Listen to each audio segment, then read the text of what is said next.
नमस्कार दोस्तों, स्वागत है आपका हमारे इस चैनल में। तो दोस्तों, पाकिस्तान सबसे अमीर देश होगा पूरे दक्षिण एशिया में। इतना ही नहीं, साउथ एशिया पर राज करेगी और बिना पाकिस्तान के पत्ता भी नहीं हिलेगा। इतना ही नहीं, पूरी दुनिया में जितना भी व्यापार है उसका 1/4 यानी कि 25% पाकिस्तान से होकर गुजरेगा, जिसकी मदद से पाकिस्तान वर्ल्ड ट्रेड यानी कि विश्व व्यापार का केंद्र बन जाएगा। ये बड़े बड़े दावे किए गए थे चीन द्वारा जब उन्होंने पाकिस्तान में सीपैक की नींव रखी थी। और जैसा आप स्क्रीन पर देख सकते हैं कि आज इसी सीपैक पर, जो कि सबसे बड़ा प्रोजेक्ट था ग्वादर बंदरगाह पर, इस पर एक और शक्तिशाली हमला हो चुका है, जिसमें पाकिस्तान की मीडिया ने खुद कहा है कि हमारे 2 सैनिक मारे जा चुके हैं। और पिछले सिर्फ 5 दिनों के अंदर ही ये तीसरा सबसे शक्तिशाली हमला है सीपैक प्रोजेक्ट पर। इस हमले का परिणाम क्या हुआ है? दरअसल पिछले 3 दिनों में हुए चीनी कंपनियों ने सीपैक प्रोजेक्ट से जुड़े हुए एक के बाद एक तमाम प्रोजेक्ट को बंद करना शुरू कर दिया है। अब से 3 दिन पहले मैंने आपको खबर दी थी कि सीपैक का जो दूसरा सबसे बड़ा प्रोजेक्ट था दासू डैम प्रोजेक्ट, जिसकी मदद से पूरे पाकिस्तान को सस्ती बिजली मिलने वाली थी, उस प्रोजेक्ट को बंद कर दिया गया था क्योंकि एक शक्तिशाली हमला हुआ था दासू डैम प्रोजेक्ट पर और वहां पर 5 चीनी नागरिक मारे गए थे जो कि इंजीनियर थे। और इस हमले से चीनी कंपनियां और चीन के जो वर्कर हैं वो इतने डरे हुए हैं कि आप स्क्रीन पर देखिए, 2 और प्रोजेक्ट को बंद कर दिया गया है जो कि सीपैक प्रोजेक्ट से जुड़े हुए थे, जिन पर की चीनी नागरिक काम कर रहे थे। और इतना ही नहीं, जो वर्कर्स हैं, खासकर की चीन के वर्कर्स जो कि पाकिस्तान में काम करने आए हैं, खासकर की जो तकनीक के जानकार हैं, वो सब छोड़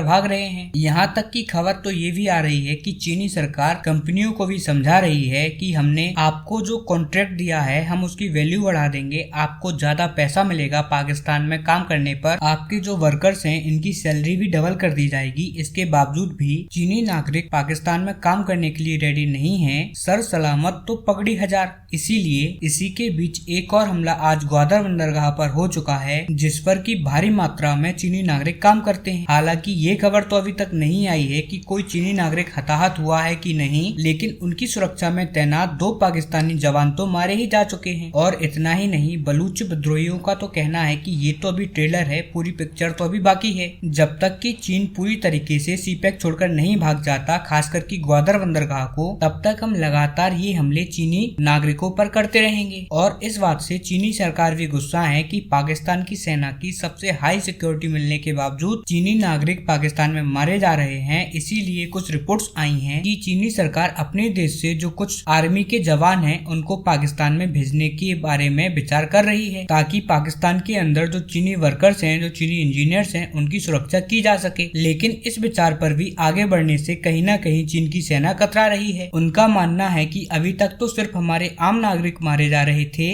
लेकिन कल को इनकी सुरक्षा में तैनात हमारे चीनी सैनिक भी मारे जाने लगे, इससे हमारी बड़ी एम्बेरसमेंट होगी। इसके अलावा चीनी सेना की जो ट्रेनिंग है वो बहुत ज्यादा हाई स्टैंडर्ड की नहीं होती, यहाँ तक कि इनके जवान पाकिस्तान, खासकर की जो बलूचिस्तान का एरिया है, वहाँ की गर्मी को बर्दाश्त नहीं कर पाएंगे। क्योंकि अक्सर ये वीडियो निकलकर सामने आती है कि जो चीन के जवान हैं वो सेना में जबरदस्ती यानी कि सरकार के द्वारा भर्ती किए जाते हैं, और वो लोग ना तो ज्यादा गर्मी बर्दाश्त कर पाते हैं और ना ही ज्यादा ठंड। आपने पिछले 2-3 सालों में ऐसी वायरल वीडियो खूब देखी होंगी जिसमें कि चीनी सेना के जवान लिटरली रो रहे होते हैं, क्योंकि उनकी तैनाती भारतीय सीमा के पास कर दी जाती है, जहां पर क्लाइमेट बहुत ही ज्यादा हार्श होता है, सांस लेना भी मुश्किल होता है। और यही कारण है कि चीनी सेना अपने जवानों को पाकिस्तान भेजने से कतरा रही है। हालांकि जो भी इस मामले में होगा मैं आपको तुरंत सूचित करूंगा। तब तक आप इस चैनल को सब्सक्राइब कर लेना।